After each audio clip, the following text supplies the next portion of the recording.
And we're live. And we're live. We had it on mute. How many? We did? Okay, let me start over. Yeah, That's my rewind. that's a rewind. And we're live. And we are live. How comical is that?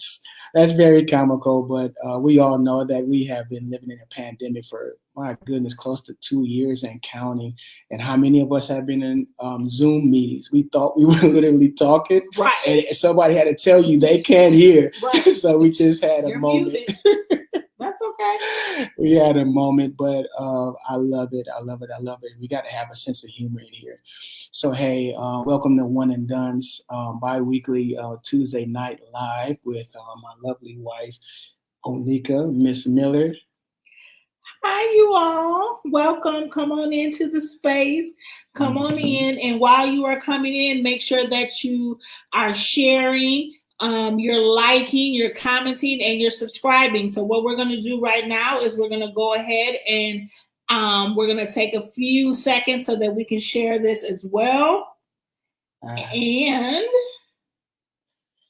yes, and so as we're doing this, live this evening, we're going to be dealing with a series, as you see across the screen, Unmasking Fatherhood. We're going to be unmasking fatherhood. This is a huge topic. Last week, or 2 weeks ago, rather, we pretty much just talked about why this topic is important. Okay, and so now what we're going to be doing bi-weekly when we join these Tuesday night lives, we're going to have specific titles dealing with unmasking fatherhood. Let me tell you, let us share with you. This is very important to me. I hold it very dearly to my heart. I know what it's like to grow up in a single parent household. I know what it's like to wish I had my biological father, okay? Know what it's like to hear individuals say that I look like my dad, I walk like my dad, I talk like my dad, my mannerisms are just like my dad. My goodness, some people say, hey, it just seems like he spit you out. You are definitely his DNA. And growing up as a kid, that could be somewhat traumatic, because you're wondering who is this mystery man that everyone else knows when he went to school, and those who have been brought into your home, they see pictures of him and then they see you and they say, my goodness, you are definitely his twin. And so what that does for a child is that at least that child and even that teenager wondering who is this mystery man that you're so much like. And you begin asking yourself the questions. I wonder what life would have been like if I would have had my father in my life. And sometimes you have a lot of certainty there of if life would have panned out different for you if you would have had him in your life. And so we also know the different challenges and struggles that our young boys have, missing, and desiring and longing after this huge component to be in their lives. And so we just definitely want to unpack this topic, fatherhood. All right, not to bash us men, right, but to really highlight false ideologies, false teachings, false doctrines that are out there that have been passed down from generation to generation. Um, and we want to go ahead and unpack some of that information so that individuals can have it within their toolbox. They can add it to the information that they already have and apply it. We want to be very, very intentional when we say this. This is not to bash no brothers. Mm-mm. We are not here to unmask fatherhood. We're going to talk about some real things, right? And it's going to be uncomfortable, some of it.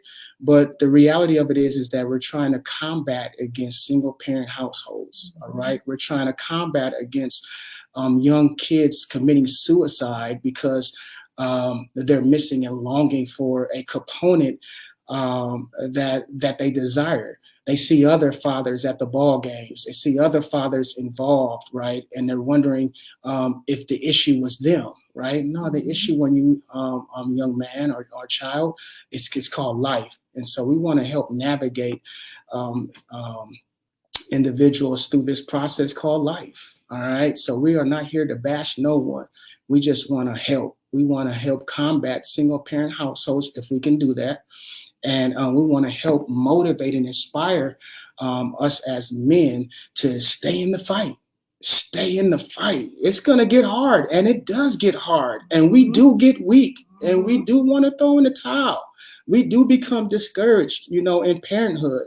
But if we're connected to resources out there, if we're connected in relationship with other men, with other networks, with other families, households that believe in family, that believe in unity, we can make it. Do you want to add to that, honey? You talked about some things that we're combating, and I just instantly thought about the school to prison pipeline, yes. and all of those, adverse child experiences, yes, ACEs, yes, that children may have or people may have when you don't have two parents, in the household. So fatherhood is a component to supporting a child in their upbringing. And weeks ago we talked about support and what that looks like. Family support, community support, but having two parents, and there's statistics that show that having two parents just renders better outcomes, for kids. Yes. Absolutely. I'm glad you brought that up. I wrote my thesis paper in grad school on the school to prison pipeline. And absolutely, we have a statistic for that. 71% of all high school dropouts come from fatherless homes. And guess what? When there's single parent households, it heightens the risk, as Onika mentioned. It heightens the risk of individuals turning to unhealthy lifestyles that puts them in the way of possibly entering into the criminal justice system or becoming truant, right, to classes. So now they're dodging class, now they're missing classes, right, and they're running with other individuals that are way past their age group, and those individuals only have themselves in mind. And so what they do, they put a pack in their hand. You want some money? You want those new Jordans? They put a pack. When I say a pack, they put drugs into their hands. They put pistols into their hands, and they put everything else into their hands to make them to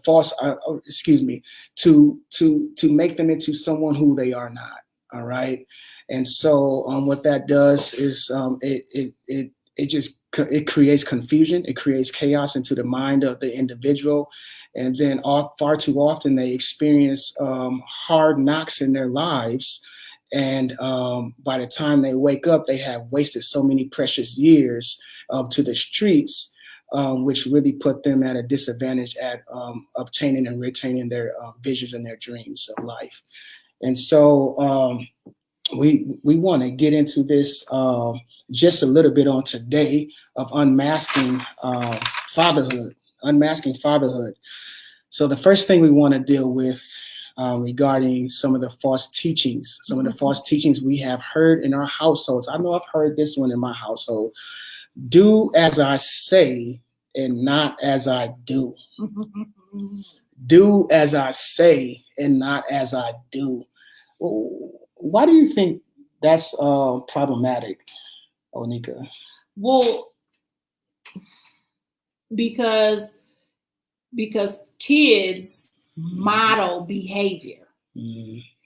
And so your behavior can't do one thing and your mouth say another thing. Your mouth has to follow your behavior. And listen, I am a product of that. My mom has said that to me, and I probably have said it to my child.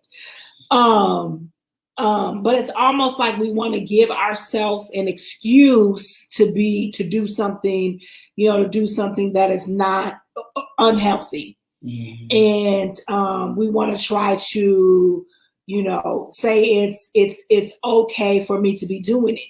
But I mean,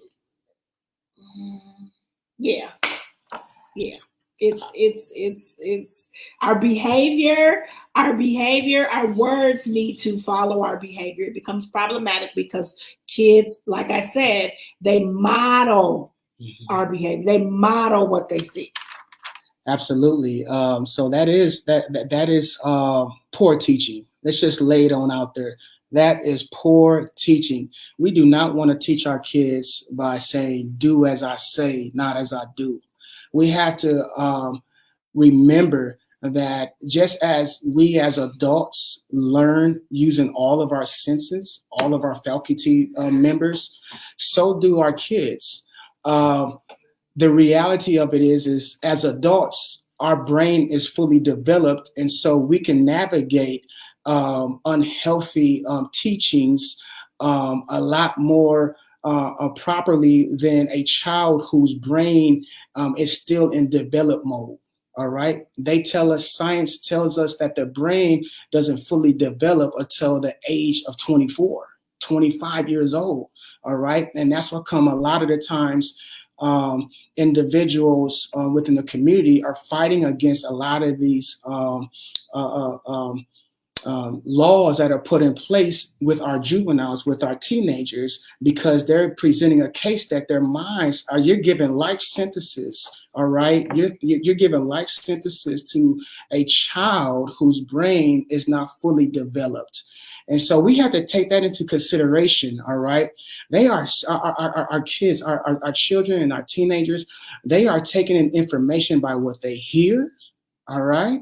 We got to be careful what we speak, right? We shouldn't be doing this anyways. If it's unethical, if it's not properly, if it's not morally proper for us as for our children, we should actually be evaluating that if it's okay for our lives. Okay, so we want to be careful on how we speak with our spouses, in front of our kids, and even not in front of our kids.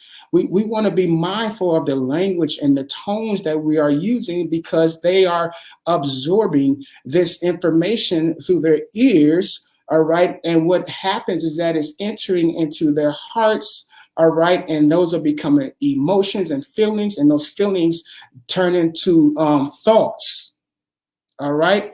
So what happens is that if it's not coming in through the hearing, it's coming in by what they see.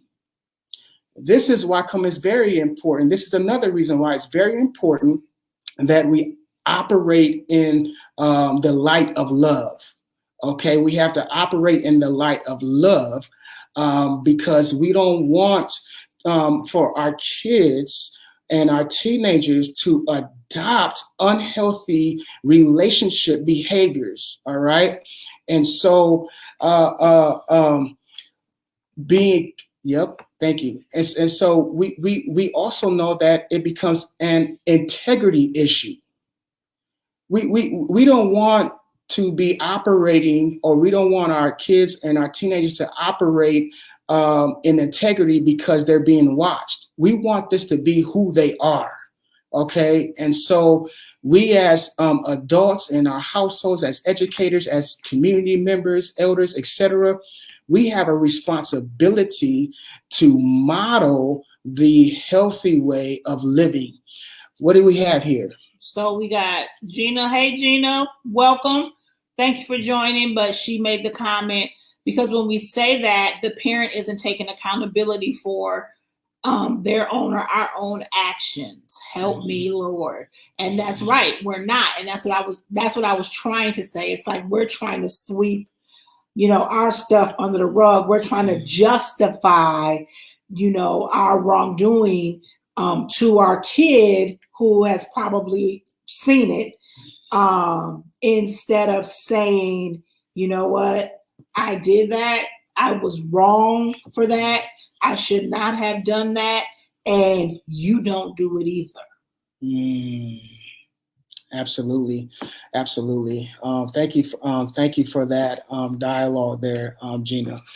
Absolutely. So it paints a false narrative that you have to be perfect. Yeah. It paints the false narrative, right, that we are perfect beings when we know that we're not perfect beings.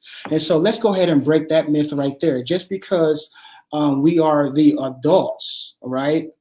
And we are the parents and we are the providers, it does not mean that we are perfect. It does not mean that we're not going to make mistakes.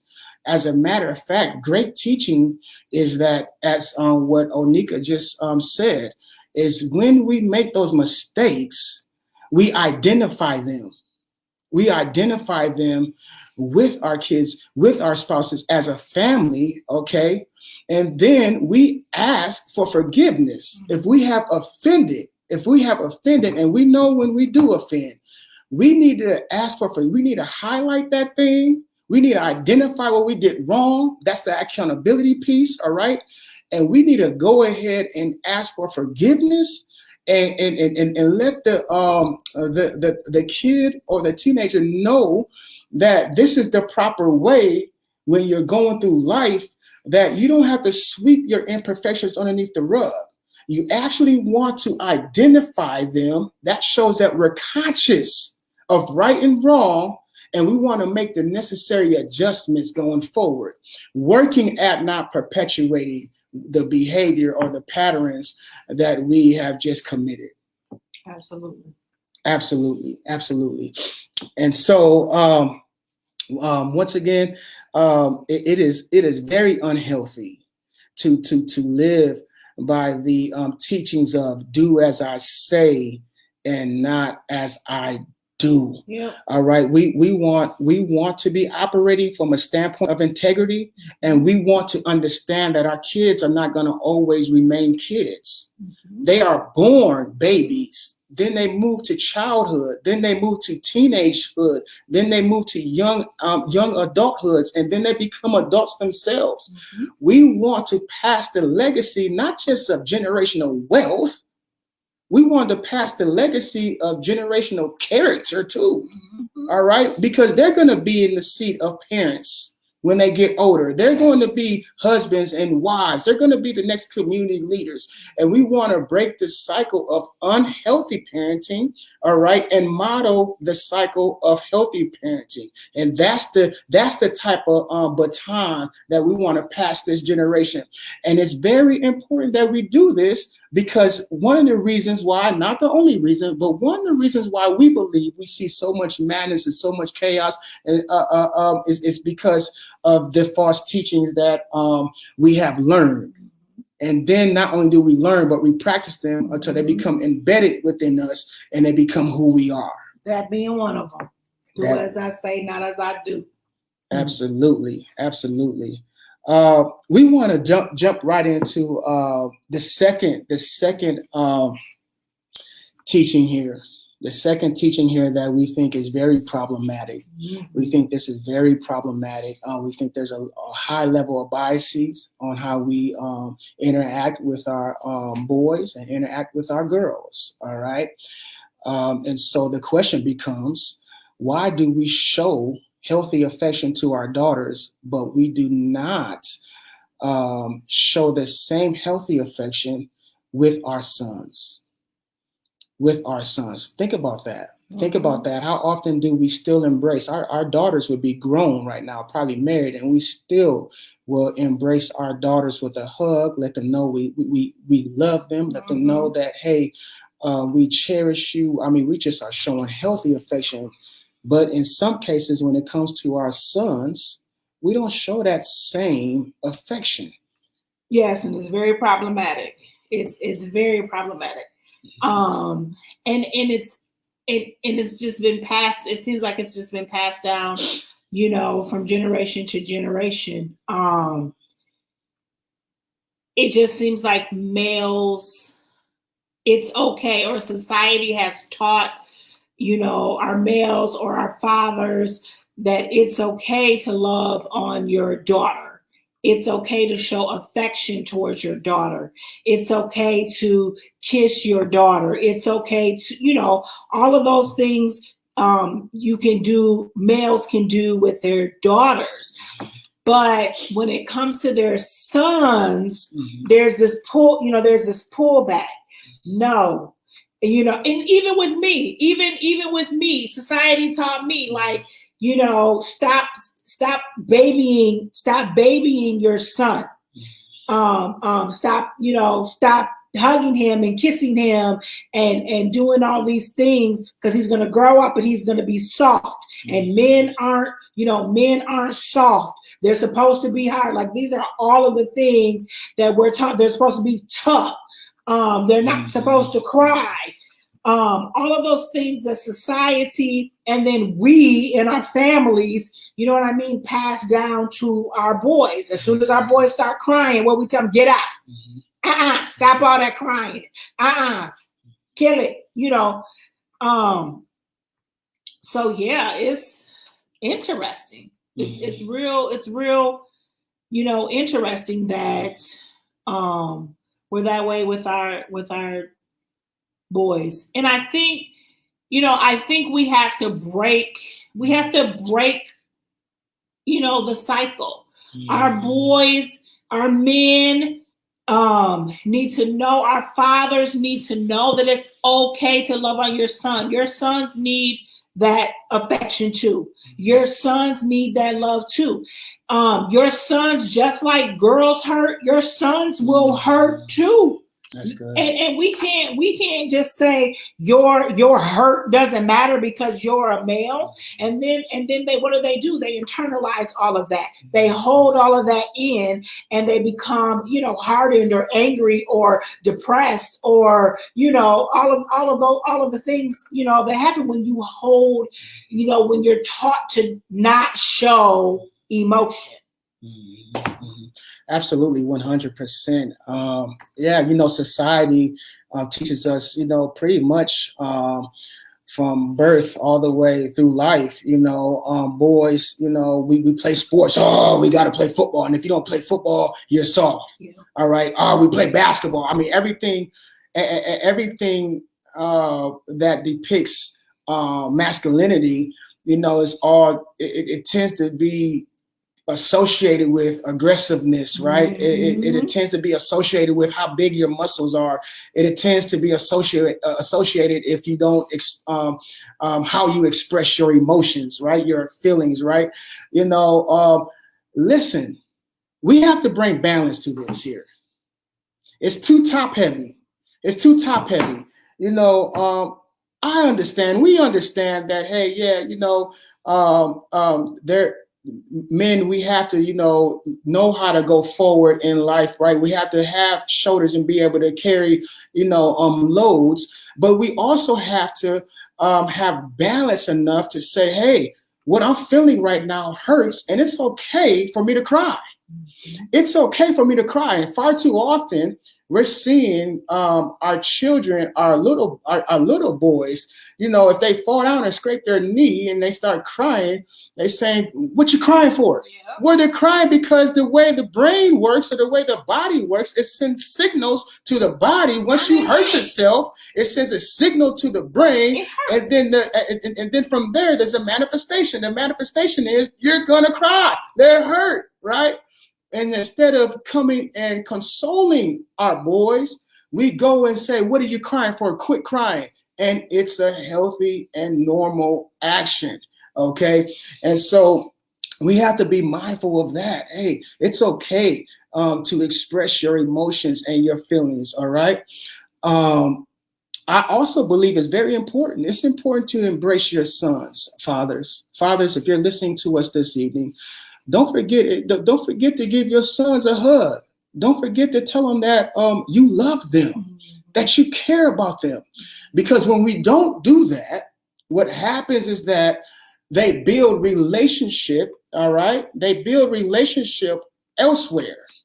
They build relationships elsewhere. And that elsewhere, who they are connecting themselves to or with, may be unhealthy. And far too often is connected with drugs. Far too often is connected with alcohol. Far too often is putting their life at risk with gangs of false families out there, gangs and associations. And what happens is that they believe that the false love is true love. All right, they believe when unhealthy relationships tell them that they love them because they believe that love is in possessions. Okay, they believe that love is in money. Love is in clothing. They believe that love is in all these false things, possessions, to where they pass it to their kids. Another thing I took note of is that if we don't love our kids, all right, if we don't show this healthy affection and this healthy love, as boys, we gravitate to sex. Oh, this feels good. I'm just gonna lay the cards on the table. Lay it out there. We gravitate. You know what? You don't want to give me my hug. I get my hug somewhere else. Mm-hmm. You don't want to tell me you love me. I'm gonna get it somewhere else. And there's some older women that would get your young teenager because they fine and they turn them out. There's a lot of young brothers that have been turned out by older women who have been experienced and exposed to certain lifestyles. And so it's very imperative. It's very imperative that we pass the same love to our sons as we do with our daughters. Hug your sons, fathers and mothers. Tell your sons that you love them and that you miss them. Man, give them a holy kiss on the cheek. Man, this is natural, healthy affection. Because if we don't do these things, then they're going to go get this false love outside of the home, and that false love may cause for them to take a detour so far down the path that they waste a lot of years. They waste a lot of years on unhealthy living than experiencing all what they were intended to experience in life. All right. I think that's how we kind of get some some BMs out here. Oh, from men, men trying to find love in a sex, trying to find love in sex. You know, sex. I'm gonna break this down just a little bit. Sex is supposed to be the aftermath. Sex is supposed to be the aftermath of love. Mm-hmm. All right. Mm-hmm. And so you get to know a person not by what you do physically. You get to know a person by spending time with them, mm-hmm. having healthy communication with them. Yeah. All right.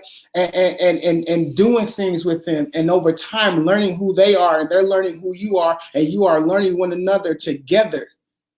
And you go to that next level, right, of relationship, which is marriage. That's what we believe in. And out of that materializes the sex. Okay.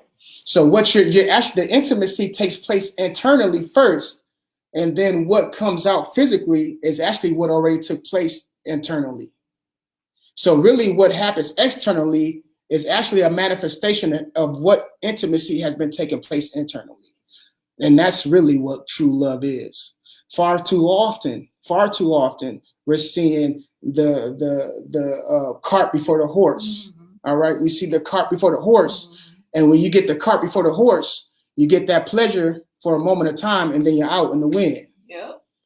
All right. Not understanding what you're really lacking. Exactly. What you're really missing down on the inside.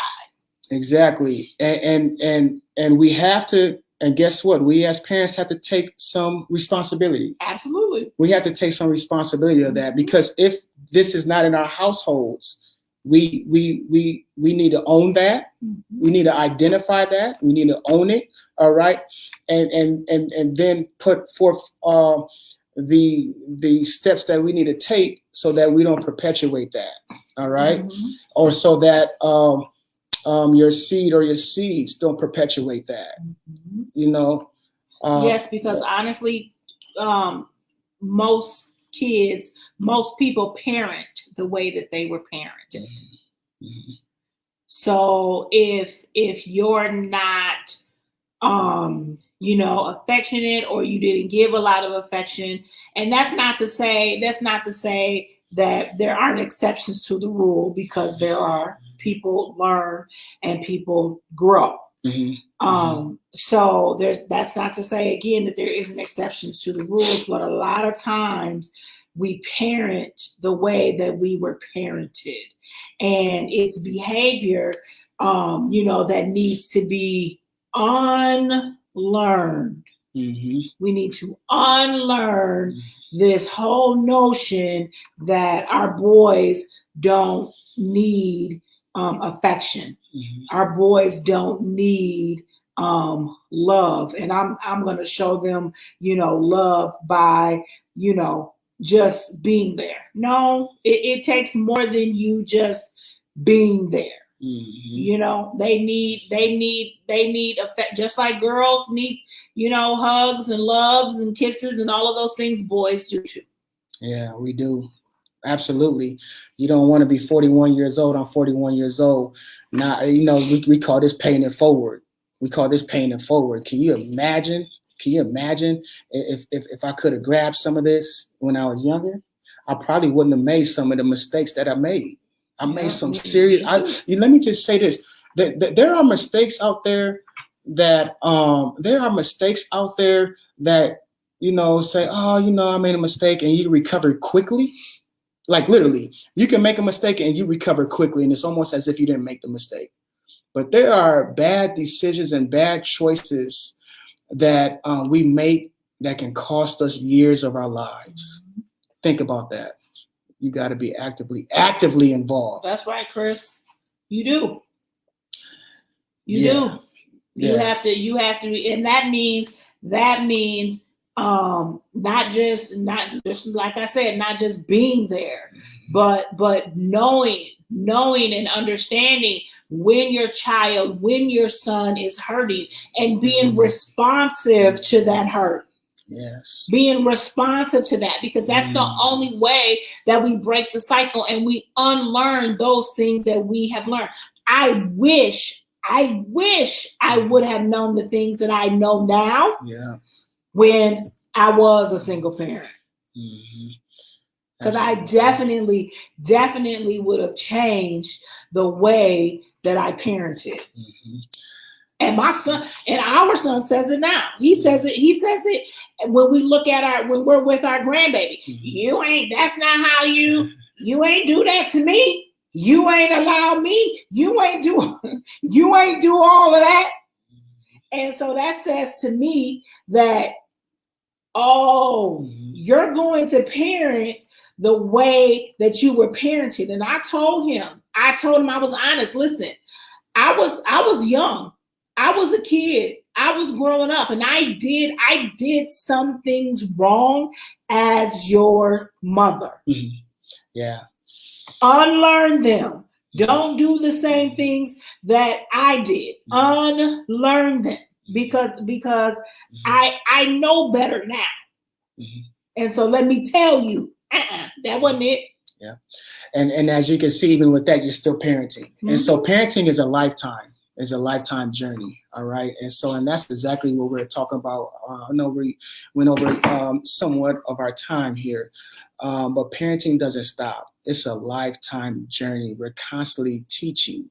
Just the method and the style and the approach changes. All right.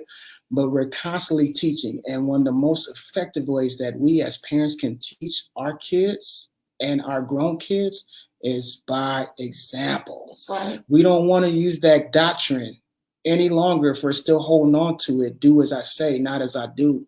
We don't want to teach them on how not to operate in integrity, but we want to teach them on how to be women and men of integrity and of great character.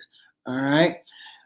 This parenting on the third round would be totally different than the older ones, as I know better in some areas now. Yeah. Absolutely. Yeah. Absolutely. And then when you become a grandparent, that's what we're called grandparents. We shouldn't be making the same mistakes that we were making, with ours, right? We're actually actively parenting on them different levels, right? We should have a little bit more patience. All right. We should have a different method of teaching other than disciplining from one method. We should be able to exercise those interpersonal communication skills a lot more better, right? We shouldn't be operating from a spirit of pride, right? We should be able to be transparent and be vulnerable with our kids, because we want to see, we know that they were born kids, but they're not going to remain kids. They're going to be adults some days. And so we want them, we want to pass this generational wealth of knowledge to them so that they don't make the same mistakes that we made as parents in their child or children's lives, and even in their spouses' lives for that matter. But I want us to end on this, and I've heard it. I kind of heard two or three. I heard many of them actually. What are some things that we can give the audience to possibly practice, begin practicing, to help have healthy relationships with their kids? I'm gonna tell you right now. Hug your children. Love. Hug. Mm-hmm. That's that outward affection. Yes. Hug them. Especially, I mean, your daughters, yes, but your sons, hug them too. Hug them too. They'll try to play like they don't. If they older, they'll try to play like they don't want your hugs. But baby, yeah, ain't nothing like having some affection from your mama or your father. So hug your kids. Show them that outward affection. Break that cycle of it's not okay to hug your kids. Yeah. That's a huge one. I just want to write it because I want to pass this back over to you. If a father feels uncomfortable hugging their sons, and if a son feels uncomfortable hugging their father, or they both feel uncomfortable, it's usually a great time to identify false masculinity. All right? Hugging your son, fathers, doesn't mean that you're less of a man. And sons, hugging your father doesn't mean that you're yet less of a male. Mm-hmm. All right? This is healthy, natural affection the way that it's intended to be. Mm-hmm. All right? And so don't let us not get caught up in false masculinity. Don't let having healthy affection identify what masculinity is. So that's another teaching moment, to identify how we're feeling on the inside, and then really going forward if there's some awkward feelings there, because that's another conversation in of itself. But what are another step? So love and show that nurturement. Anything else? I would say, so we were talking about do as I say, not as I do. And I think another way to break the cycle is just to, as a parent, as an adult, have accountability and model what that accountability looks like when we make mistakes. It's important because oftentimes our children, they put their parents on pedestals, and they think that their parents can do no wrong, and then if they do something wrong, that they're crushed. But and there is a stigma attached with wrongdoing, like we can't be wrong. No, you need to know that you're probably going to be wrong many times in life, and it's okay. It's how we learn. It's how we grow. It's how we process. So I think modeling that it's okay to be wrong and taking that accountability. Mm-hmm. And creating a safe space for your kids to come to you. Mm-hmm. All right? Because a lot of times our kids may not feel comfortable to come to you because that relationship or that camaraderie hasn't been built.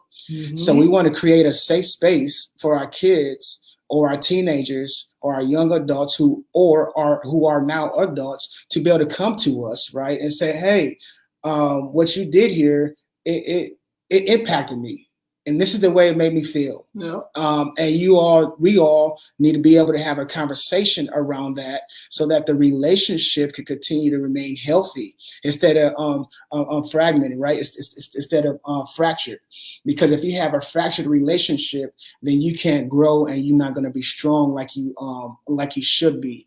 And so create that safe space and understand that we're all imperfect beings. We're all in this thing together as a family, mm-hmm. and we're all growing together, mm-hmm. right? We're all trying to get somewhere. So I like that.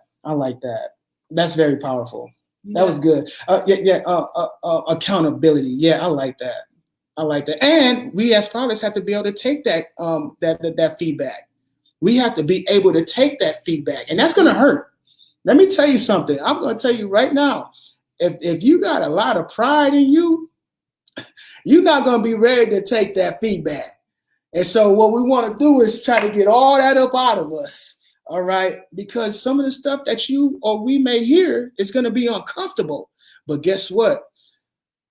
With pain, right?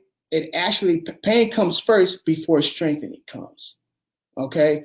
And so I broke my foot. I broke 2 bones and I cracked one. My foot was actually stronger than it was before. Mm-hmm.